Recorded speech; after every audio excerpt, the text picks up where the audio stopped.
Bonjour à tous, j'espère que vous allez excellemment bien. Aujourd'hui, on se retrouve pour parler cyclisme, pour faire le débrief de cette étape numéro 17. Il s'est encore passé pas mal de choses sur cette étape de montagne. N'hésitez pas à vous abonner à la chaîne, à réagir dans les commentaires, à mettre un pouce bleu, à partager la vidéo sur les réseaux sociaux, notamment auprès de vos proches. Si vous pensez que ça peut les intéresser, dans les commentaires, n'hésitez pas à me dire qui vous a plu, qui vous a déçu. N'oubliez pas également... quand vous vous abonnez à la chaîne, d'aller voir OPS 2.0, c'est sur les plateformes de podcast, c'est totalement gratuit. Amazon, Deezer, Google, Spotify. On peut aller voir également TikTok avec le débrief rapide de l'étape juste après l'arrivée où vous pouvez vous abonner du côté de TikTok. Et puis si vous vous abonnez à la chaîne, que vous voulez soutenir la chaîne, bien vous pouvez également faire un super thanks. Et puis je rappelle qu'à partir de demain on commence la Coupe du Monde de football féminin. Je rappelle qu'il y aura le Tour de France femmes. Ça sera à partir de dimanche quand ça va démarrer tout simplement. Étape numéro 17, col de la Louse, avec l'Altiport également. On savait que ça allait être compliqué, on savait que ça allait être très dur. Ça a été très dur.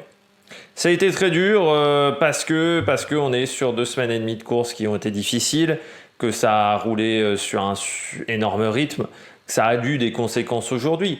J'avais dit dans les Pyrénées, quand j'ai vu les 2 étapes dans les Pyrénées, j'ai dit quand ça va péter comme du popcorn. C'est-à-dire vraiment ça va exploser et ça va exploser d'un coup.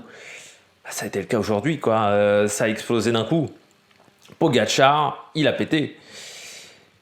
Ma théorie comme quoi il allait bien finir le Tour de France, en fait, elle était fausse parce que en réfléchissant bien, il a quand même eu 5 semaines où il pouvait pas rouler comme il le souhaitait, ce qui fait qu'il manquait de foncier par rapport à un Vingegaard qui, lui, a eu une préparation parfaite. Lui, il a dû changer des choses dans sa préparation, ce qui a pu nuire à sa préparation. Est-ce que après, même avec une préparation parfaite, il aurait été en mesure d'aller chercher Vingegaard? Ça, je ne sais pas. Mais je pense que le fait qu'il ait explosé, le fait qu'il soit moins bien depuis 2-3 jours, parce que la conséquence de l'explosion, encore une fois, je vous avais dit, quand un mec commence à pu être très tranchant dans ses attaques, ça m'avait fait penser à Carapaz. Denis, peut-être un signe quand même déjà qu'il est un peu fatigué. Et puis bon, hier le chrono où il perd du temps. Donc, où il change de vélo aussi. Peut-être qu'il sentait déjà qu'il avait moins de force. C'est pour ça qu'il a voulu faire le changement de vélo du côté de Pogačar. Mais oui, je pense que voilà, il a explosé parce que pas assez de foncier, parce qu'il n'a pas pu s'entraîner comme il le souhaitait aussi. Et qu'au bout de 2 semaines et demie de course qui ont été très intenses et extrêmement difficiles sous l'impulsion de la Jumbo-Visma, mais aussi du AE, eh bien à un moment, ça fait des écarts. Ça fait des écarts qui sont énormes. Et les conséquences, elles sont là. Les conséquences, elles sont là. Elles sont qu'il y a eu des écarts qui ont été énormes aujourd'hui parce que Pogačar, il a explosé. En plus, Pogačar, quand il explose violent parce que déjà le Granon l'année dernière, il avait pris 3 minutes d'un coup. Là, il prend 6 minutes 50. Donc en plus, quand il explose d'un coup parce qu'il veut s'accrocher au maximum. Et là, ouais, ça fait extrêmement mal. On peut saluer quand même Marc Solé qui a été d'une grande aide. Parce que c'est pas facile quand tu es équipier et que ton leader est dans cette situation-là. Et il faut saluer ce qu'a fait quand même Marc Solé. Donc, ma théorie comme quoi le tour pourrait être fini dès mercredi soir, je vous en avais parlé, au final, elle s'est appliquée. Et ce qui fait que l'étape du Markstein, il va peut-être pas se passer grand-chose, ce qui est peut-être bien pour les échappés, on verra. À part si du côté de Vingegaard, on veut vraiment enfoncer le clou et mettre Pogačar en dehors du podium. Mais oui, il a été, le Tour de France, il avait une conception bizarre sur cette 3e semaine. C'est que les mecs qui se sont préparés quasiment spécialement pour cette 3e semaine, c'était peut-être une erreur.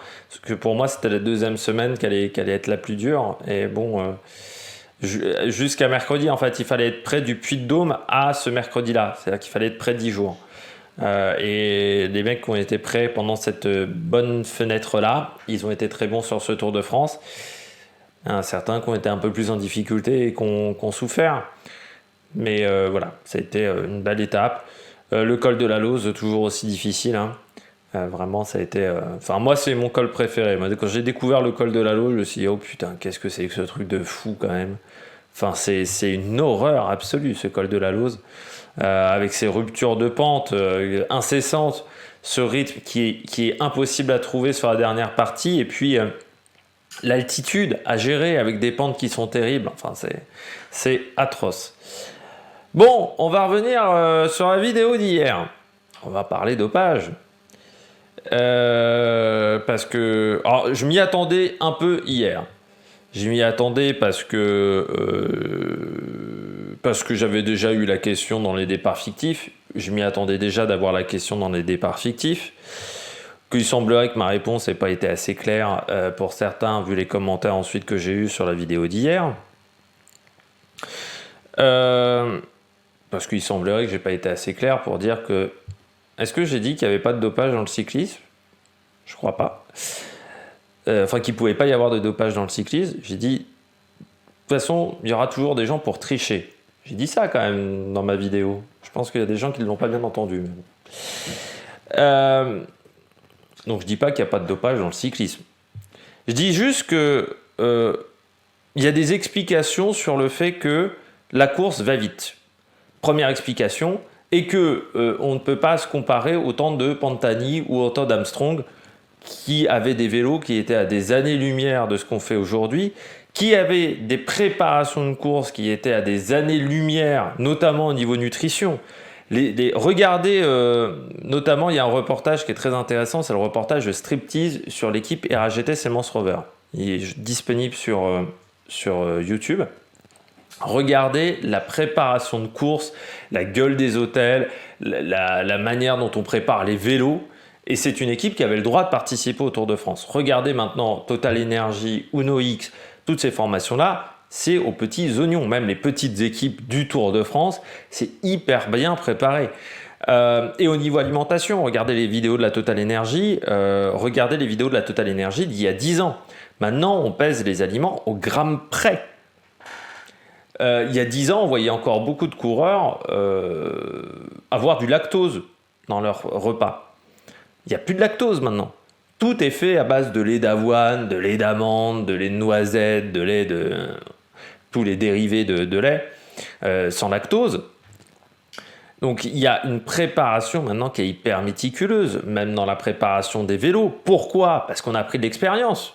En 20 ans, 25 ans, on a encore progressé au niveau recherche sur le matériel, au niveau aéro, parce qu'on est capable de faire des cadres qui sont plus légers et beaucoup plus aéros qu'à l'époque. Regardez le vélo d'Armstrong, même de son dernier Tour de France. Vous avez des câbles qui ne passent pas à travers les tubes. Vous avez pas de capteur de puissance, par exemple, sur le vélo d'Armstrong, où on est au tout début du capteur de puissance, qui n'était absolument pas fiable. Enfin, regardez vraiment les deux vélos, ce sont deux mondes d'écart. Même sur un vélo de chrono, il y a 15 ans, un vélo de chrono, ça faisait 8 kilos. Je me souviens d'un article que j'avais vu il y a longtemps. C'était, vous savez, dans les magazines, mon père achetait des magazines d'avant Tour de France. Il m'en achetait un par an, c'était celui d'avant Tour de France. Et donc, il faisait toujours une revue de matériel sur le Giro. Et moi, je me souviens que donc c'est 2005 ou 2006 que BMC était fier de présenter le premier vélo de contre-la-montre à 8 kg 2, je crois, ou à 8 kg 1. Il y a 15 ans. Maintenant, les vélos de contre-la-montre, ils font 6-8 ou 7 kg. Donc, on a gagné 1 kg 2. C'est énorme. Vous allez me dire 1 kg 2, c'est pas beaucoup. Oui, mais 1 kg 2 sur un truc qui fait 8 kg et qui passe à 7, en améliorant encore l'aéro, la combinaison des tissus et la nutrition. Avant, il n'y avait pas de rituel de nutrition en course. On buvait quand on buvait, on mangeait un gel quand on le faisait un peu à l'arrache, je vais pas dire ça comme ça, mais quand on sentait le besoin. Maintenant, c'est pas quand on sent le besoin, c'est vraiment, il y a un repère kilométrique, il faut que tu boives ton bidon à cet endroit-là, il faut que tu bouffes ton gel. Parce que sinon, ça va nuire à la performance. Je pense également aux collations d'après-course. Avant, dans le cyclisme d'il y a 15 ans, encore une fois, qui n'est pas très vieux, au niveau de la nutrition, on mangeait le soir. On ne mangeait pas après la course. On se réhydratait, mais on ne mangeait pas après la course. Juste après la course, avant le massage, on mangeait à l'arrivée. Maintenant, on mange juste après.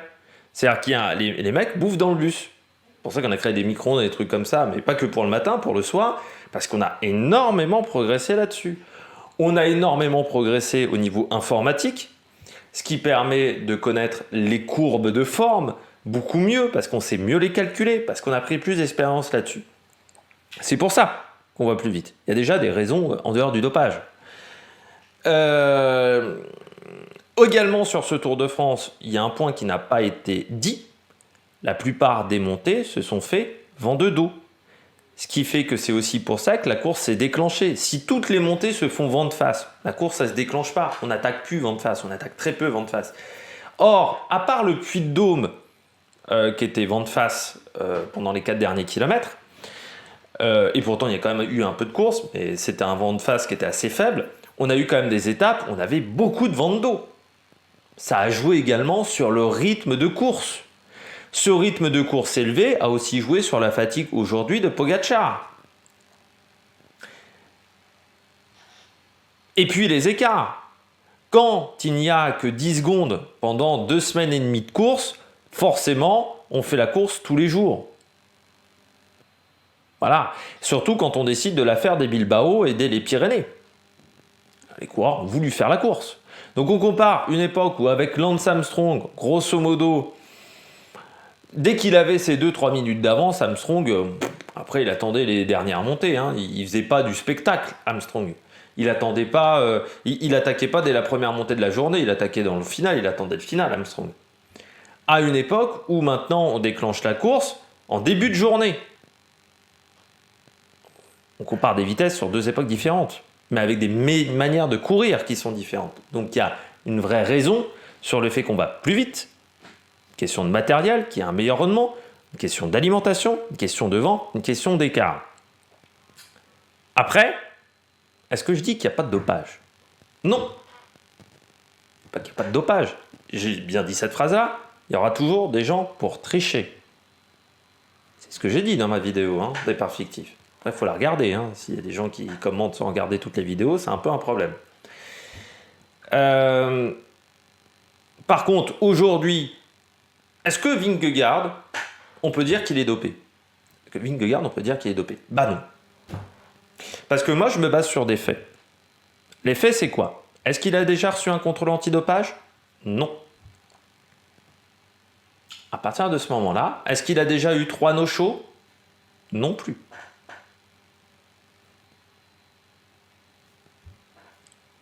Est-ce qu'il a des équipiers dans l'équipe qui ont déjà été contrôlés positifs? Non plus. Est-ce qu'il y a des suspicions de la part de l'agence antidopage? Jusqu'à hier, non. Mais j'ai l'impression que les 4 prises de sang qu'il a subies aujourd'hui, c'est plus parce que l'agence mondiale antidopage, elle a écouté Twitter, elle a lu Twitter, elle s'est dit oh, on va faire comme si on cherchait un peu plus sur ce mec-là et on va lui prendre 4 prises de sang. Non plus. Est-ce que ça veut dire que les contrôles antidopage sont 100% performants? Non, parce que déjà aujourd'hui dans la lutte antidopage, on met pas assez de moyens, on met pas assez de thunes. C'est déjà un fait, surtout depuis la Covid. Donc oui, vous pouvez peut-être plus facilement vous doper aujourd'hui qu'il y a peut-être 3-4 ans. Et puis il y a toujours des produits qui ne sont pas interdits, des pratiques qui ne sont pas interdites aujourd'hui. Mais ça ne veut pas dire donc qu'il triche, Vingegaard. Il utilise juste à 100% tout ce qu'on lui permet de donner. Aujourd'hui, il n'est pas contrôlé de manière positive. Moi, je me base sur des faits. Est-ce que le fait de rouler vite, de dominer un sport ou une épreuve, ou le fait de rouler plus vite que les autres sur un contre-la-montre, faites-vous un dopé? Est-ce que, en athlétisme, un mec sur 100 mètres qui court plus vite que les autres comme Usain Bolt, aujourd'hui, si je prends la mentalité de ceux qui suivent sur Twitter, ceux qui suivent dans les commentaires, Usain Bolt, il est dopé. Si je suis ça, quand Pierre-Ambroise Bosse, il est champion du monde du 800 mètres, vu la manière dont il court, il est dopé. C'est quand même un peu stupide, je trouve, comme raisonnement. Parce que dès qu'on va avoir des doutes, forcément, ça va être dopage. Alors qu'il y a des raisons. Par contre, je le dis très clairement, si on veut voir du dopage, on en verra. Comme si on ne veut pas voir de dopage, on n'en verra pas non plus. Mais si on veut voir du dopage partout, on verra du dopage partout. Si dès qu'on considère qu'un mec est rapide, c'est du dopage, tu vas voir du dopage partout. Mais le problème de ces gens-là, c'est que le dopage, ils ne le voient pas partout. Ils le voient quand c'est un Danois, quand c'est un Slovaque. Par contre, quand c'est un concurrent belge, ils ne le voient pas le dopage. Parce que dans les trucs les plus impressionnants que j'ai vus depuis le début de saison au niveau physique, Remco Evenepoel à Liège-Bastogne-Liège qui part à 40 bornes de l'arrivée, c'est impressionnant physiquement. Pourtant, j'ai eu aucun message après Liège-Bastogne-Liège qui me parlait de dopage ce jour-là. Donc je veux bien qu'on suspecte Vingegaard et Pogačar en disant que comme ils sont au-dessus du lot, c'est pour ça qu'on les suspecte de dopage, mais dans ce cas-là, il faut suspecter tout le monde qui est au-dessus du lot en termes de dopage. Il faut suspecter Remco Evenepoel, qui aujourd'hui est au-dessus du lot, Primož Roglič, qui aujourd'hui est au-dessus du lot, Julien Alaphilippe, quand il gagnait la Flèche Wallonne, qui était au-dessus du lot en tant que puncher, Jasper Philipsen, qui domine en ce moment le milieu du sprint, Mats Pedersen, qui a fait un sprint avec 30 coups de pédale, alors que normalement un sprint habituel c'est 20 coups de pédale. On y va jusqu'au bout. On suspecte aussi Juan Ayuso, parce que c'est vrai qu'il fait des attaques de malade et qu'il est chez eux. Dans ce cas-là, on suspecte tout le monde.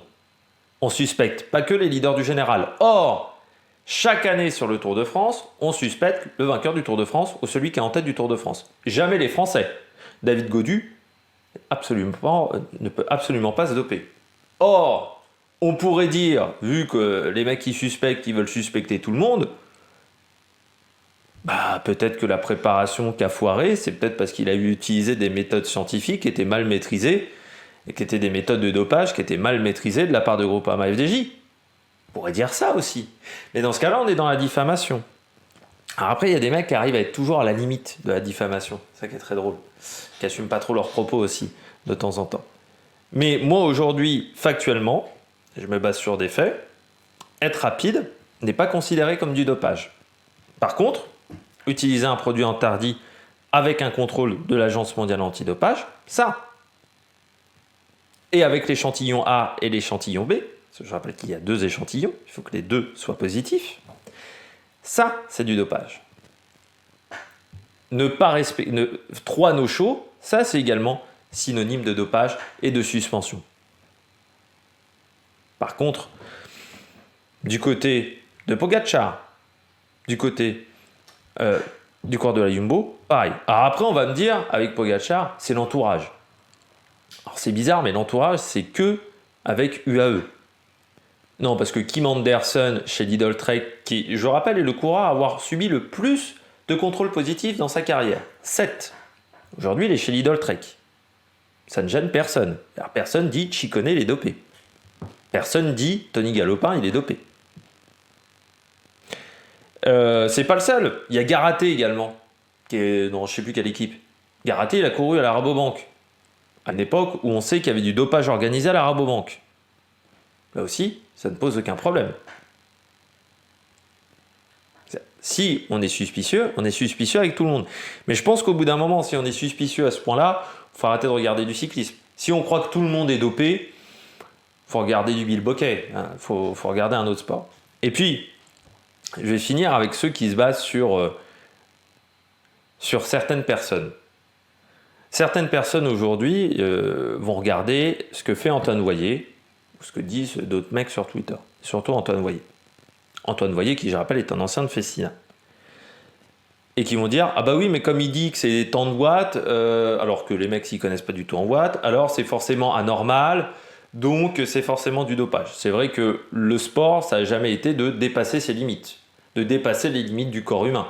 Ça n'a jamais été ça le sport, l'objectif du sport. Mais Antoine Voyer, faut bien vous mettre dans la tête que s'il dit pas que tel ou tel coureur est suspicieux, s'il dit que le Tour de France est propre, personne ne regardera ses chroniques, personne n'ira sur son site internet. Lui, il a un intérêt financier à dire que tel ou tel mec, il y a des soupçons de dopage sur lui. Donc il faut réfléchir aussi à quel est l'intérêt de telle ou telle personne de dire ça. Ou d'autres personnes, leur intérêt, ça va être de faire le buzz sur Twitter. Mais pas forcément de s'intéresser au cyclisme. Je dirais que c'est dommage que le monde du cyclisme aime autant s'afflageller. Je pensais qu'on arriverait à passer un cap à un moment. Ça fait 25 ans l'affaire Fessina, mais on s'aperçoit qu'en 25 ans, on n'a toujours pas réussi à franchir un cap. C'est-à-dire que dès qu'un mec domine, forcément il est dopé. Alors qu'il pourrait y avoir d'autres raisons, tout simplement qu'il est juste au-dessus du lot. Mais aujourd'hui, je me disais ça un peu plus tôt. Je me disais ça. Eddy Merckx serait considéré comme dopé aujourd'hui. Vu la manière dont il dominait le cyclisme, il serait considéré comme dopé aujourd'hui. Eddy Merckx a bien fait de faire du cyclisme dans les années 60-70. Alors peut-être qu'il était chargé, parce que les contrôles antidopage à l'époque étaient beaucoup moins performants qu'aujourd'hui. Mais aujourd'hui, on ne peut pas le dire, vu qu'on n'avait pas la preuve qu'un contrôle antidopage était positif. Mais bon, c'est un peu cette mode, j'irais, d'accuser les gens sans vraiment avoir de preuves.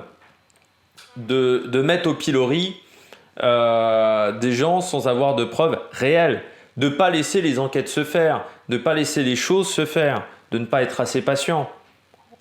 Là, je parle du cyclisme et du dopage, mais on le voit dans les affaires judiciaires aujourd'hui. On n'attend pas que les affaires aillent à leur terme pour mettre les gens au pilori. Ça a failli coûter très cher, notamment j'ai oublié le saxophoniste qui s'est retrouvé dans cette situation-là, alors qu'il n'avait rien fait. Un maire aussi qui s'était retrouvé dans la même situation. C'est un peu la nouvelle mode de vouloir accuser tout le monde dès qu'on en a envie et que dès qu'on a des doutes, en fait c'est pas des doutes, c'est des accusations. Ah, mais les mecs, faites gaffe parce qu'en plus ça s'appelle de la diffamation derrière. Je sens que la vidéo va être longue parce qu'on n'a déjà pas atteint le bilan des Bleus, mais ça m'énerve quand même d'être obligé de faire ça. Parce que ce matin quand j'ai vu les commentaires, mais je m'y attendais encore une fois, j'ai répondu à des commentaires, mais je n'ai pas répondu à tout parce que ça m'a énervé. J'ai lu par contre tout et ça m'a bien énervé sur certains trucs. Ça, surtout des personnes qui sont pas, qui sont pas raisonnables dans leurs propos.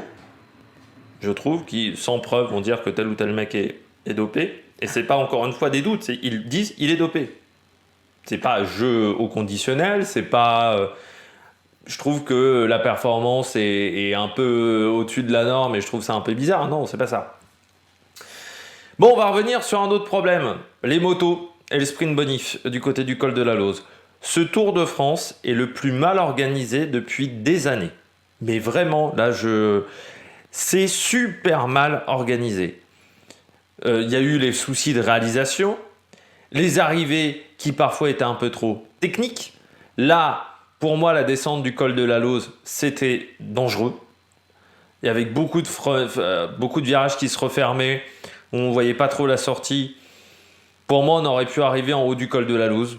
On n'était pas obligé de faire la descente et de faire cette descente-là qui était très dangereuse et sur une piste cyclable, encore une fois, donc avec une route qui faisait même pas 4 mètres de large.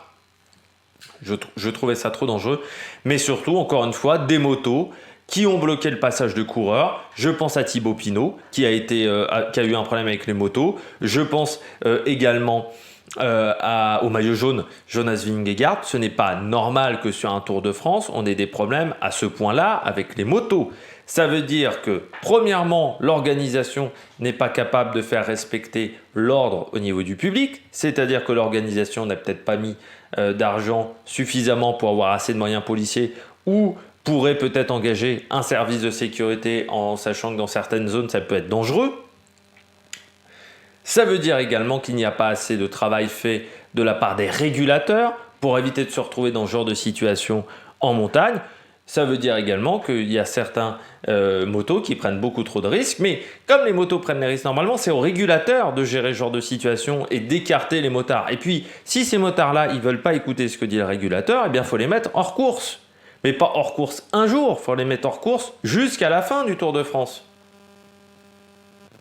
Pour leur montrer qu'il y a un respect des règles, nom de Dieu. Et les motos, là, qui ont failli tomber sur Thibaut Pinot était très énervé en interview. J'ai lu 10 secondes d'interview, c'était juste avant que j'enregistre. c'est pas normal aujourd'hui sur le Tour de France. C'est pas normal qu'on ait ces soucis d'organisation. J'ai l'impression d'avoir un Tour de France organisé comme le Giro. Et c'est pas un compliment dans ma voix. Si Christian Prudhomme, il n'est pas capable de se remettre en question, qu'il dégage de la place de patron du Tour de France. Mais moi, j'attends vraiment une amélioration de l'organisation. Parce qu'on ne peut pas refaire l'année prochaine un Tour de France avec une organisation aussi merdique, en sachant que l'année prochaine, on aura des problèmes pour avoir les policiers, vu qu'il y aura les Jeux Olympiques derrière. Et qu'il y aura un énorme dispositif policier, notamment pour cette cérémonie d'ouverture, qui pète un petit peu plus haut que son cul, pour le dire gentiment. Et moi, je ne comprends pas au niveau de l'organisation. Si on savait que la route n'était pas suffisamment large, je comprends. On a supprimé des manifestations partout en France en disant qu'il y avait des soucis de sécurité. Je ne sais pas moi, mais les 4 derniers kilomètres, on disait qu'il n'y avait pas de spectateurs sur les 4 derniers kilomètres, comme au Puy-de-Dôme, c'était faisable. Alors oui, ça enlève un petit peu de spectacle. Mais peut-être que si on fait ça régulièrement, au bout d'un moment, les spectateurs vont se calmer. Au bout d'un moment, quand il n'y aura plus que 5 km de course qui sera accessible, peut-être que les spectateurs vont se dire qu'il faut arrêter de courir le long des coureurs et de marcher à moitié sur la route. Encore une fois, c'est bizarre. Au Danemark, il n'y a eu aucun problème. C'est bizarre. Et en France, et c'est pas de cette année, l'année dernière, je me souviens, la montée de l'Alpe d'Huez, j'ai cru qu'il y avait que Pidcock, il allait s'emplafonner 4 mecs à un moment parce que c'était du n'importe quoi. C'est pas normal que les coureurs soient obligés de mettre des coups aux spectateurs. C'est pas leur rôle, c'est pas leur job. Donc il y a un moment, il faut que ça soit mieux organisé, et du rôle de Christian Prudhomme, de mieux organiser la course. Voilà. Là, cette année, c'est le bordel, on ne peut pas refaire l'année prochaine la même chose. Donc j'attends vraiment des évolutions, et s'il n'est pas capable d'organiser correctement, qu'il quitte sa place et qu'il la laisse à quelqu'un d'autre. Et je ne comprends pas pourquoi, encore une fois, il y avait un sprint bonification. On sait ce qui s'est passé du côté de Jouplane. Il n'y avait pas suffisamment de sécurité au niveau du sprint bonification. Au sommet du col de la Lose, heureusement que les mecs sont passés un par un. Imaginons qu'il y avait 4-5 mètres ensemble, avec Vingegaard, Pogačar, et qu'ils soient un sprint au sommet du col de la Lose. Ils ne pouvaient pas se faire le sprint, il n'y avait pas assez de place en largeur. Il y avait trop de spectateurs sur la route. Et ce n'est pas les 2-3 petits cordons qui bloquent les spectateurs. Parce qu'avec les petits élastiques et les petits poteaux, on peut passer au-dessus sans aucun problème. Et il y avait très peu de flics dans ce passage-là. Donc c'est pas normal non plus. Je suis désolé, mais je trouve que cette année, le Tour de France est très mal organisé. Et ça m'énerve de voir que l'organisation s'est vraiment dégradée du côté du Tour de France par rapport à ce qu'on voyait il y a quelques années. Je suis pas un spécialiste, on va dire, du c'était mieux avant. Et me semble-t-il qu'on n'avait pas ces soucis avec les motos dans les montées. Donc si c'est un problème avec les spectateurs et que les spectateurs ne sont pas capables de se calmer, dans ce cas-là, il faut faire des passages sans spectateurs. Voilà, tout simplement. Puis peut-être qu'au bout d'un moment, les gens comprendront. Bon, la date de l'étape. C'était 30 minutes bien colère. 15 sur 20. Pourquoi 15 sur 20 ? Alors c'est pas moi forcément les étapes qui me passionnent le plus.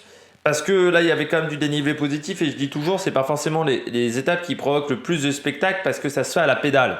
Tu peux pas vraiment tricher sur une étape comme ça. Alors moi, j'ai quand même bien aimé la bagarre pour la victoire entre Yates et Gall, la bagarre à distance, même si j'aurais aimé un écran splitté. J'ai bien aimé aussi, la bagarre au niveau du maillot jaune et au niveau du classement général, même si là aussi, entre Pogačar et Vingegaard, j'aurais bien aimé un écran splitté.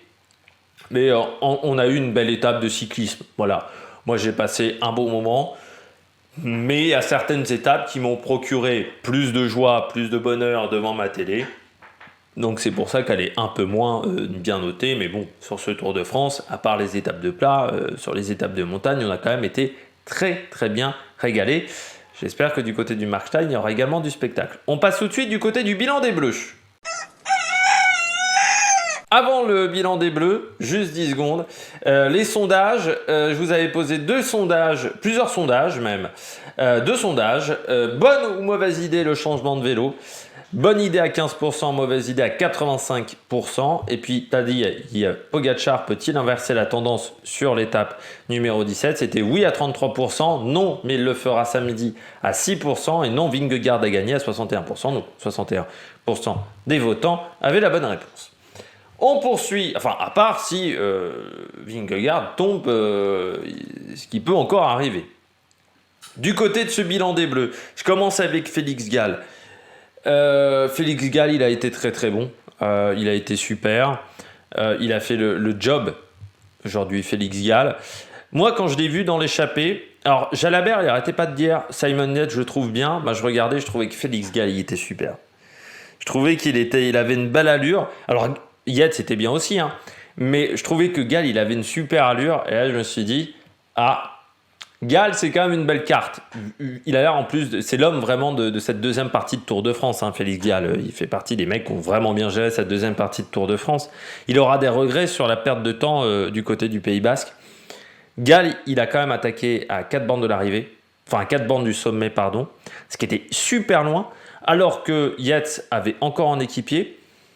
Alors là, je me suis dit, moi, à ce moment-là, je me suis dit, c'est trop tôt, parce que je connais les 4 derniers kilomètres, et je me souvenais notamment de comment Carapaz s'était écroulé sur l'étape de 2020. Et Carapaz, il s'écroule en très peu de mètres, vraiment, où d'un coup... il est asphyxié complet et il n'arrive plus à avancer. Ou Rigoberto Urán, qui avait aussi craqué très très vite. Et là, je me suis dit, putain, Gall, il prend un risque parce que ça va être dur. Ça va être très très dur. Et en plus, je vois l'écart plafonner. Je me dis, ah, si l'écart plafonne, c'est qu'il est peut-être pas si aérien que ça et peut-être que Yates va réussir à revenir. Moi, je pensais pas à la descente parce que j'avais vu comment la descente était technique, que pour moi, ça serait plus de la survie qu'autre chose, cette descente. Et ça a été de la survie pour tous les concurrents, parce qu'il y a très peu d'écarts qui ont été modifiés entre le sommet du col de la Lauze et la descente. Il y a très peu d'écarts qui ont vraiment bougé au final dans ce passage-là. Et Gall, je me suis dit, putain, il part de loin. En plus, il y a la dernière rampe, là, juste avant le sommet, la rampe Pogacar. En 2020, Pogacar avait perdu 15 secondes. Je me suis dit, ouf, Yates, il peut rentrer. Et puis Yates, il n'a jamais réussi à revenir. Et super gestion de l'effort de la part de Félix Gall. Voilà, il a fait un énorme boulot en termes de gestion de l'effort parce qu'il a été excellent. Mais ça confirme ce qu'on avait vu sur le Tour de Suisse. Moi, ça confirme un petit peu ce que j'avais senti aussi l'année dernière sur le Tour des Alpes, sur le Tour du Pays Basque, où je l'avais trouvé très bon. Moi, je vous avais dit, j'avais été déçu par son Tour d'Italie. J'avais dit, je ne sais pas s'il tient vraiment 3 semaines. Mais sur les courses d'une semaine, j'ai toujours dit que Gall, il pouvait faire des très bons résultats. Moi, j'avais des doutes sur les courses de 3 semaines. Et les doutes, sur ce Tour de France-là, il a réussi à les pousser, alors d'un revers de main. Pourtant, on n'est pas à Roland-Garros. Mais voilà, il les a poussés vraiment d'un revers de main. Parce que Gall, ça fait depuis 5 ou 6 jours où c'est le 4e, le 5e mec en montagne sur ce Tour de France. Et il fallait la prendre encore une fois, l'échappée. Il arrive à prendre l'échappée au bon moment. Il fait un super boulot, super victoire pour AG2R. Et puis l'énorme travail de O'Connor. C'est-à-dire qu'à AG2R, ils ont bien senti le coup. Ils ont mis les 2 bonnes cartes devant. Et O'Connor, comme ce qu'avait fait Cofidis sur l'étape de Belleville en Beaujolais, c'est ce qu'a fait AG2R. Ils ont mis leurs 2 meilleures cartes à l'avant. Et O'Connor, il s'est sacrifié. Et il y a Haig aussi qui s'est sacrifié. Mais Ben O'Connor, c'était quand même le leader au départ sur cette épreuve. C'est quand même toujours compliqué. Là, il a fait preuve d'un sacrifice énorme. Quand il fait le rythme au pied du col de la Lauze, heureusement qu'il est là, parce que derrière, il n'y a jamais eu énormément d'avance. Et s'ils gardent leurs 2,45 d'avance jusqu'au moment où Vingegaard décide d'enclencher, c'est grâce à Ben O'Connor, c'est grâce à Jack Haig également. Super boulot de sa part. Voilà, c'est super travail de la part de Félix Gall, de la part de Ben O'Connor. Chapeau à G2R, ils ont fait une belle étape. Donc bien joué tout simplement. Et puis ça, c'est dans l'histoire de cette équipe de toujours être performant sur les grands tours, sur le Tour de France. C'est là où ils ont eu leurs meilleurs résultats. Ils ont tenté sur les classiques, ça n'a pas marché. Je pense qu'ils repartent maintenant sur un travail sur les grands tours. On avait vu pareil Peintre également qui avait fait un bon tour d'Italie. Voilà, ça a toujours été dans leur ADN. C'est ce qu'ils savent faire, les managers de cette équipe, les directeurs sportifs de cette équipe. Encore une fois, ils n'ont pas la culture des classiques, mais ils ont la culture des grands tours. Et ça s'est vu encore aujourd'hui dans la manière de gérer l'étape. Je mets au top quand même Gaudu. Alors j'ai hésité entre plus-moins et au top pour Gaudu. Pour moi, Gaudu, aujourd'hui, il s'est vraiment accroché dans le col de la Lauze. Et c'est sa meilleure étape depuis le début du Tour de France. en montagne, c'est sa meilleure étape. Je suis presque en train de me dire qu'ils ont mal préparé leur coup comme chez Groupama, parce que j'ai l'impression qu'il va être vraiment à son pic de forme, mais pendant le Tour de France Femmes, David Gaudu, je ne sais pas s'il a prévu de faire la Classica Saint-Sébastien, mais ça peut être peut-être une belle idée cette année pour David Gaudu. Mais il a été bon aujourd'hui. Après, bon, Bilbao est un peu au-dessus, mais il fait une belle étape. Mais j'ai hésité avec plus-moins parce que, encore une fois, le moins, c'est qu'il... Bon, là, il n'a pas voulu anticiper, mais c'est vrai que le col de la Lose, ça fait peur. Mais qu'on n'a jamais vu un coureur de la FDJ vraiment se sacrifier. Comme pour Gall, comme pour Bilbao, il n'y en a aucun qui a fait ça. Pour Gaudu, ce qui pose quand même problème. Normalement, c'était Gaudu le leader. Madouas aurait dû se sacrifier pour Gaudu. Il ne s'est absolument pas sacrifié pour Gaudu. Surtout qu'au final, il a lâché quand même, il finit 15e de l'étape, un truc comme ça. Donc je trouve ça un peu... Surtout qu'il ne joue plus le classement par équipe chez Groupama FDJ. Donc ouais, je trouve ça un peu dommageable de ce côté-là. Qu'on ait encore un peu couru petit bras au final. C'est ce que je reproche à l'équipe autour de Gaudu. C'est de courir petit bras, de ne pas tenter grand-chose. Alors oui, des fois, je les mettrais peut-être bonnet d'âne s'ils tentent des choses qui sont un peu stupides. Mais là, ils tentent vraiment rien. Et c'est un peu triste. Alors là, ils ont pris l'échappée. Mais on a l'impression qu'ils ont pris l'échappée surtout pour que Guillaume Martin prenne pas trop d'avance. Enfin, c'était plus dans une position défensive qu'ils ont pris l'échappée que vraiment en voulant aller à l'attaque, en voulant créer du mouvement de course. Ce que je reproche à cette Groupama FDJ sur ce Tour de France, c'est de n'avoir quasiment jamais créé de mouvement de course. C'est un peu une course de l'ombre en fait qu'ils ont réalisée chez Groupama FDJ. Et ça, c'est, je trouve, un peu triste. Voilà. Dans la manière de courir. Bon. Après, c'est mon avis. Et puis Gaudu, il est que 10e général aussi. Alors, l'écart avec Vingegaard est énorme, mais il est que 10e. Et donc, si on regarde par rapport à un Carlos Rodriguez, par exemple, parce qu'on va me dire, oui, mais Vingegaard, il est au-dessus du lot, c'est un monstre. Voilà, je regarde l'écart par rapport à Rodriguez. Rodriguez, il a 12 minutes. Il est à 5 minutes quand même de Carlos Rodriguez. Il est à 7 minutes d'Adam Yates. Pour moi, il aurait dû être beaucoup plus proche de ces coureurs-là. Il est quand même encore 4 minutes de Jane Lay. Pour moi, il aurait dû être plus proche de ces coureurs-là. Donc, c'est pas un super Tour de France de Gaudu. Mais aujourd'hui, c'était un peu mieux que d'habitude pour David Gaudu. Mais j'aurais aimé qu'on crée un mouvement de course, qu'on tente peut-être de prendre un peu plus de risques. Plus moins, Guillaume Martin. Comme souvent, sa stratégie de prendre des échappées. C'est vrai qu'il se régale un peu sur ce Tour de France. Après, Guillaume Martin, il y avait plus fort que lui aujourd'hui. Il est à sa place. Il est à sa place par rapport à ce Tour de France. Et je trouve qu'il a un peu régressé, Guillaume Martin, en termes de niveau. Dans la hiérarchie des grimpeurs, il y a quand même une époque où il était capable de faire 7 ou 8 d'un grand tour. Là, aujourd'hui, Guillaume Martin, à la fin de ce Tour de France, moi, je te dirais, déjà, quand il fait top 15, c'est bien. Déjà, parce que, lacune sur le contre-la-montre. Et puis, qu'en montagne, c'est pas le meilleur. Peut-être aussi parce que c'est vrai qu'il a tendance à emmener énormément de braquets. Il pédale pas en vélocité du tout, Guillaume Martin. On a l'impression de voir Eddy Merckx sur un vélo. Je dis Eddy Merckx, mais les coureurs des années 70 qui étaient tout le temps à l'arraché.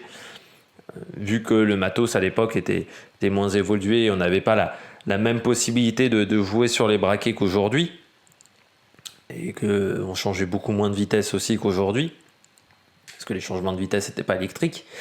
Mais c'est vrai que Guillaume Martin, ça a été dur aujourd'hui. Alors c'est dommage parce que c'est vrai qu'il ne fait pas un mauvais Tour de France, Guillaume Martin, mais c'est un peu comme d'habitude, quoi. Alors on le voit dans les échappées, mais à la régulière, il est en dessous de d'autres coureurs.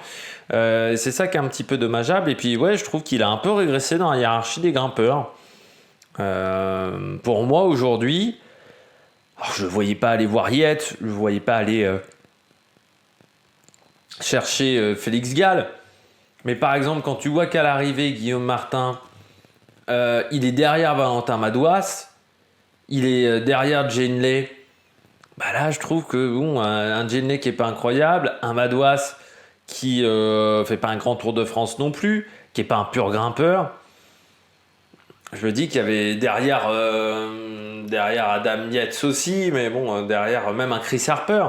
Si on prend les mecs qui étaient dans l'échappée, ouais, ça me pose un peu problème quoi pour Guillaume Martin. Donc après, pourtant il a que 31, hein, 30.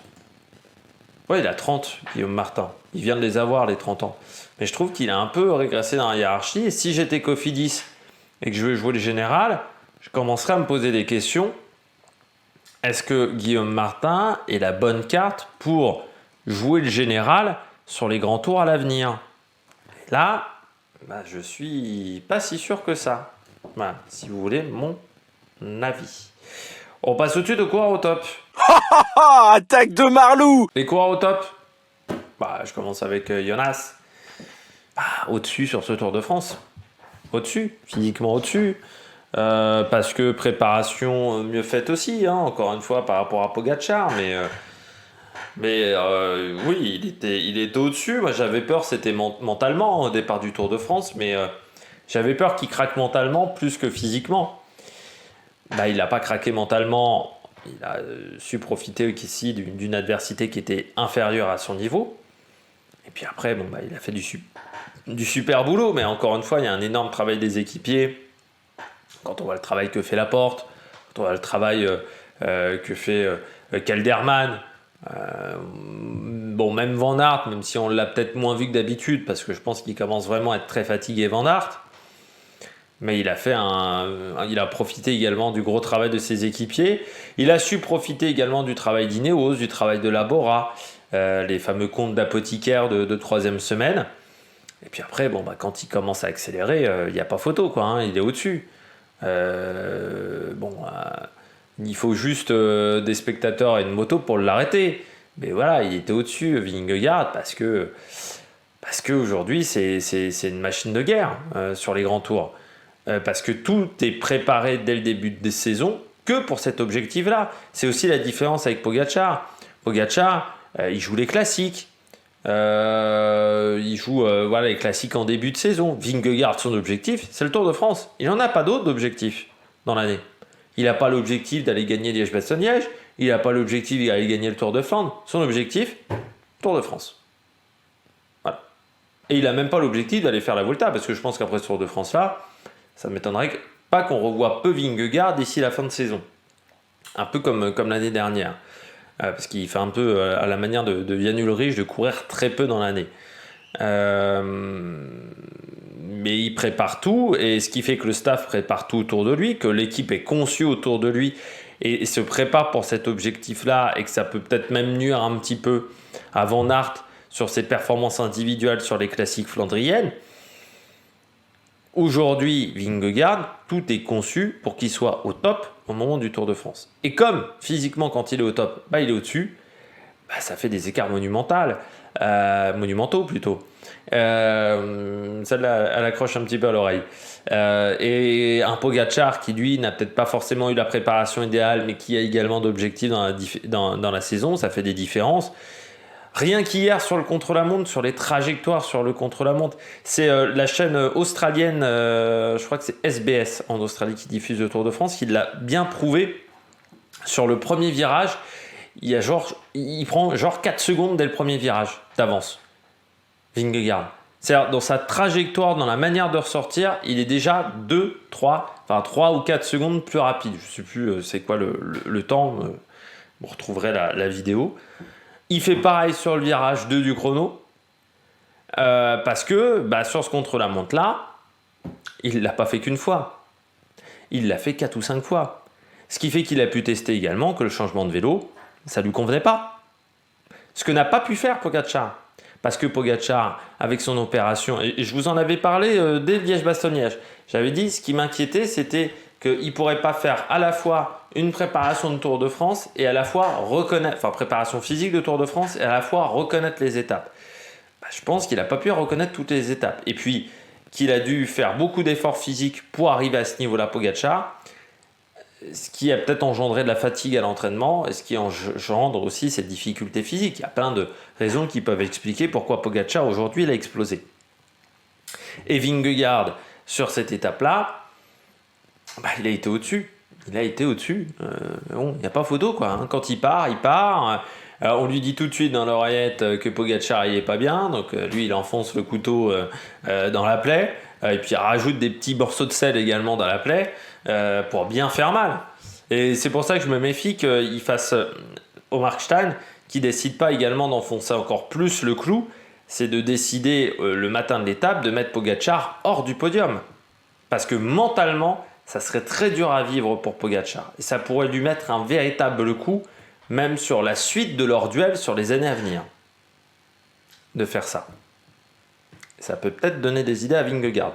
Moi, par contre, j'ai moyennement aimé. Alors, les équipiers ont fait du bon boulot, mais j'ai moyennement aimé l'attitude de certains équipiers qui pavanaient dans tous les sens parce que Vingegaard a gagné. Alors, c'est bien qu'on célèbre, mais on n'est pas obligé de célébrer sur la ligne d'arrivée. Ça m'a toujours un peu embêté, les équipiers comme ça, qui lèvent en grand les bras pour emmener les sprinteurs ou ce genre de choses. T'es pas obligé de le faire, ça apporte rien, quoi.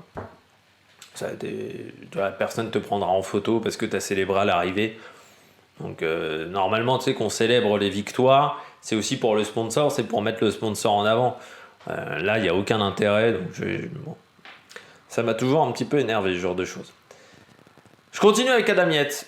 Il fait un bon Tour de France, mais qui est en corrélation avec son bon Dauphiné. Alors, autant ça n'a pas marché avec Ben O'Connor, autant ça marche avec Adam Yates. Sur le Dauphiné, il avait été très très très très bon, Adam Yates. Et moi, j'avais été surpris des propos du AE, mais quand tu regardes 2 semaines et demie après, les propos du directeur du AE qui disait, de Gianetti qui disait on va avoir 2 co-leaders sur cette course, je disais peut-être jusqu'au Puy de Dôme, et puis quand Pogačar sera au-dessus au Puy de Dôme, Adam Yates il se mettra à son service. Sauf que non, ils avaient peut-être déjà des informations comme quoi, grâce aux analyses de données, que Pogačar il pourrait peut-être pas tenir 3 semaines de course, et qu'il leur fallait une solution de rechange. La solution de rechange, c'était Adam Yates. Adam Yates, il a fait le job. Il a fait le job aujourd'hui. Alors oui, un tour en dessous de Vingegaard, mais comme sur le Dauphiné, l'écart qu'il y avait entre les deux sur le Dauphiné, raisonnablement, c'est à peu près l'écart physique qu'on a sur ce Tour de France aussi. Il y avait un écart physique entre les deux sur le Dauphiné. Je n'ai pas trouvé, alors ça c'est vraiment de l'analyse absolument pas scientifique et absolument pas en rentrant dans les chiffres, c'est vraiment de l'analyse visuelle, l'analyse de sentiment, on va dire de sensation derrière l'écran. Par l'impression que l'écart de performance soit plus important qu'au Dauphiné entre les deux. Mais du côté d'Adam Yates, oui, il fait vraiment du bon boulot. Et puis bon, maintenant, il va avoir certainement l'équipe à son service. Et ça va être un avantage pour l'étape du Markstein s'il veut enfoncer le coup pour la 3e place. Mais bon, il a déjà une marge pour la 3e place qui, je pense, sera suffisante. C'est-à-dire qu'il a Yates.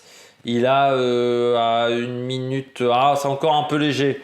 Ouais, il a 1 minute 16 sur Carlos Rodriguez et une 30, un peu plus d'une 30 sur Simon Yates. C'est encore une chou léger, on va dire. Mais donc il aura l'équipe à son service. Ça peut vraiment l'aider pour enfoncer le clou pour cette 3e place. Parce que, oui, du côté du Markstein, ça sera peut-être le match sur cette 3e place. Mais j'ai trouvé du bon boulot de Adam Yates. Je vais parler du frère, comme sur la première étape. Simon, on a beau dire, mais le Tour de France de Simon Yates, c'est pour moi son meilleur grand tour depuis très longtemps, Simon Yates. C'est depuis très longtemps que je ne l'avais pas vu aussi concerné par un grand tour, où je l'avais vu pas craquer lors de la première étape de montagne, ce qui est arrivé quand même quelques fois ces dernières années, où je l'ai vu ne pas avoir de craquante, être très régulier dans ses performances, mais être très concerné en course. Je l'ai vu quelques fois dans le peloton. Je trouvais qu'il était très concentré à chaque fois et vraiment dans son job. Et on voit aussi un petit peu avec l'équipe. Pourtant, il n'y avait pas une équipe au complet autour de lui. Mais il y a très peu de coureurs de Jayco qui ont pris des échappées. Et quand ils ont pris des échappées, c'était des mecs qui avaient... je pense que Simon Yates leur disait oui, ils ont le droit de prendre les échappées. Mais là aujourd'hui, moi j'ai vu un patron d'équipe, quand on voit le travail que fait Lawson Craddock, quand on voit le travail que fait Chris Harper, moi j'ai trouvé qu'il avait fait vraiment du très très bon boulot. Alors, il est tombé sur un très grand Félix Gall aujourd'hui. s'il n'y avait pas eu Félix Gall, il allait chercher la gagne. Pas de chance pour lui, il y avait Félix Gall qui a fait également du très très bon boulot. Mais oui, j'ai trouvé que le Tour de France de Simon Yates était vraiment très très bien. Puis je termine avec Tobias Alon Johannesson, très belle 6e place pour le coureur norvégien. Tour de France quand même intéressant pour lui. Il a fait des placettes sur les étapes, c'est bien. C'est bien aussi pour son équipe, parce que c'est vrai que certains reprochent, on va dire, un petit peu à Uno X d'être discret. Je rappelle, c'est leur premier Tour de France à Uno X. C'est pas facile un premier Tour de France. Surtout que dans le staff de l'équipe, à part Alexander Kristoff, coureur, il n'y en a aucun qui a fait un Tour de France. Donc ce qui fait qu'ils n'ont pas d'expérience, que ça soit en termes de logistique, que ça soit en termes de préparation de la course, de manière de faire pendant le Tour de France. Ils découvrent énormément de choses. L'année prochaine, s'ils sont encore invités, ça je ne sais pas, peut-être que Christian Prudhomme invitera Tudor, peut-être qu'il invitera une équipe italienne, ou la Q36.5, ou je ne sais pas quelle autre équipe. Mais du côté de cette formation, on a appris beaucoup de choses, et je pense que c'est une équipe qui progressera l'année prochaine si elle doit jouer quelque chose sur le Tour de France. Mais voilà, elle avait beaucoup de choses à apprendre dans la manière de gérer un Tour de France, et je trouve qu'elle s'en sort plutôt pas mal. Parce que moi j'ai connu des équipes qui faisaient leur premier Tour de France, c'était pas du même niveau que Uno X. On passe au bonnet d'âne. Premier bonnet d'âne, Pogačar, mais il a vraiment explosé aujourd'hui, mais comme l'année dernière au Granon, parce que c'est à peu près les mêmes images qu'on avait vues au Granon, c'est les mêmes images qu'on a vues là au sommet de cette montée. Pourquoi il a craqué? Est-ce qu'il supporte pas l'altitude au final? Sur ses premiers Tours de France, pourtant il y avait un peu d'altitude, mais est-ce que c'est ça le problème pour Pogačar par rapport à Vingegaard? Est-ce que c'est tout simplement cette préparation qui a été tronquée? Est-ce qu'il fait qu'il manque de foncier? Qu'il n'a pas pu reconnaître aussi peut-être toutes les arrivées d'étapes? Peut-être que c'est cette montée du col de la Lose qu'il ne supporte pas, parce que je rappelle qu'il avait perdu du temps face à Roglic il y a 3 ans, et qu'il avait quand même souffert dans cette montée, et c'est la seule fois véritablement qu'il avait souffert en montagne, c'était dans le col de la Lose. Est-ce que c'est le rythme effréné de la course qui à un moment a eu raison de ses forces, le rythme qu'a voulu mettre UAE mais aussi la Jumbo?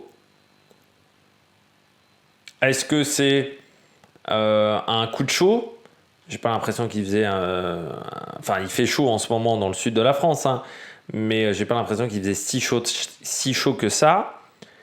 Ou est-ce que c'est un autre paramètre? Je ne sais pas, mais il a vraiment complètement explosé pendant cette étape de Tadej Pogačar, et ça a été terrible. Ça a été terrible. Quand on voit les images de Marc Solé qui est obligé de l'attendre, c'est dur. C'est dur pour un leader de se retrouver dans cette situation-là. Et c'est encore plus dur parce qu'il reste 4 jours de course. 4 jours de course où il va traîner un petit peu son spleen dans le bus de l'équipe. Parce que déjà hier, il faisait la gueule. Mais là, aujourd'hui, je pense qu'il ne va pas avoir une belle tête. Alors, j'ai pas vu les interviews et trucs comme ça, mais je pense qu'il ne va vraiment pas avoir la tête des bons jours. Après, encore une fois, on commence à le voir venir. C'est Arletta à Saint-Gervais qui n'est pas tranchante, qui n'est pas vraiment explosive. Jouplane, où au départ il fait une accélération, puis Vingegaard arrive à revenir. Le contre-la-montre, avec ce changement de vélo, c'était pas le bon choix, mais est-ce qu'il a changé de vélo parce qu'il sentait déjà qu'il était un peu fatigué et qu'il s'est dit que c'était peut-être une solution miracle parce qu'il n'arrivait pas avec la position de contre-la-montre à être suffisamment puissant pour monter avec son vélo de contre-la-montre? Il y a plein de petits trucs un petit peu avant-coureurs pour Pogačar qui font que il allait craquer. Et puis encore une fois, cette préparation tronquée, cette blessure, peut-être qu'il a surtravaillé aussi pour rattraper le retard et que ça a engendré de la fatigue. Peut-être qu'il manquait tout simplement de foncier. Ça peut être plein de choses. mais aujourd'hui, ça fait mal à la tête. Ça fait mal à la tête et il va se poser quand même une question pour Pogačar. Est-ce que l'année prochaine, il ne faut pas qu'il vise un autre grand tour que le Tour de France? Est-ce qu'il faut pas plutôt qu'il vise le Tour d'Italie ou le Tour d'Espagne pour faire un nouveau grand tour dans sa carrière et peut-être aussi pour retrouver de la confiance face à Vingegaard? C'est une question qu'on peut se poser. Jane Lay, la chute, hein. Et puis c'est vrai que Pogačar aujourd'hui, faut pas négliger, parce que là j'ai oublié un petit peu d'en parler, la chute en début d'étape, qui a peut-être eu des conséquences aussi, hein, parce que il est tombé en début de journée, ça énerve, ça fait des écorchures. Alors j'avais pas l'impression que c'était des blessures profondes, mais il faut toujours se méfier. Peut-être qu'il a tapé le genou dans le guidon ou le genou violemment au sol, et ça peut avoir un handicap ensuite sur ce type de journée. Jane Lay, c'est compliqué, hein. On voit que cette fin de Tour de France elle est dure, forcément la chute a des conséquences. Et puis il y a du haut niveau aussi, hein. C'est pas l'adversité qu'il avait sur le Giro quand il l'a remporté. Mais c'est vrai que je pense que physiquement il est vraiment cuit. Je pense que cette chute lui a coûté énormément d'énergie pour récupérer et pour forcément il a eu des nuits qui étaient peut-être pas exceptionnelles, Jane Lay, et que là il est sur les rotules tout simplement, hein. Il est à fond complet, alors que c'est plutôt un coureur qui finit bien ses grands tours, mais là il est à fond complet et il peut pas faire mieux tout simplement sur ce Tour de France. Voilà. Mais il est à bloc et je pense qu'il va continuer à perdre des places. Malgré tout, il a une marge, hein, sur le top 10, Jane Lay, parce qu'aujourd'hui, il est à 7ème à 13,50, c'est-à-dire qu'il a encore 4 minutes sur David Gaudu, et Guillaume Martin est encore quasiment 9 minutes derrière. On veut dire qu'il a un petit peu de marge pour le moment, Jane Lay, pour jouer le général et jouer le top 10. Mais c'est vrai que on y croyait, hein, après son maillot jaune, et puis ça a été le pic de son Tour de France, et après ça a été un petit peu plus compliqué, et ça reste une saison compliquée pour la Bora. Cette année, un sprinter qui n'a pas été performant pour le moment sur le Tour de France. Bon, un résultat certainement en dehors du top 5 sur le Tour de France, un Giro qui n'a pas été évident, des classiques qui n'ont pas été bonnes. Voilà, ça n'a pas été un grand tour, une grande année pour le moment pour la Bora par rapport au budget engagé de cette formation. C'est pas exceptionnel. Bon, j'espère que vous avez aimé cette vidéo, un peu plus longue que d'habitude, mais il y avait des choses à dire, notamment par rapport à la vidéo d'hier. N'hésitez pas à vous abonner à la chaîne, n'hésitez pas à réagir dans les commentaires, n'hésitez pas à mettre un pouce bleu. Eh bien, nous, on se retrouve demain 7h pour la présentation de l'étape de Bourg-en-Bresse. Et puis, le débrief de cette étape, ça sera 21h. Et puis, n'oubliez pas la Coupe du Monde de foot féminin. Il y aura une vidéo également demain. On fera le débrief des 2 premiers matchs, notamment le match Nouvelle-Zélande-Norvège qui va être très intéressant, parce que c'est quasiment le match le plus important de ce groupe. Et puis l'Australie également, qui jouera face à l'Irlande, qui participe pour la première fois à cette Coupe du Monde. Et bien voilà, on se retrouve pour de nouvelles aventures sur la Maniac Production. Ciao ciao!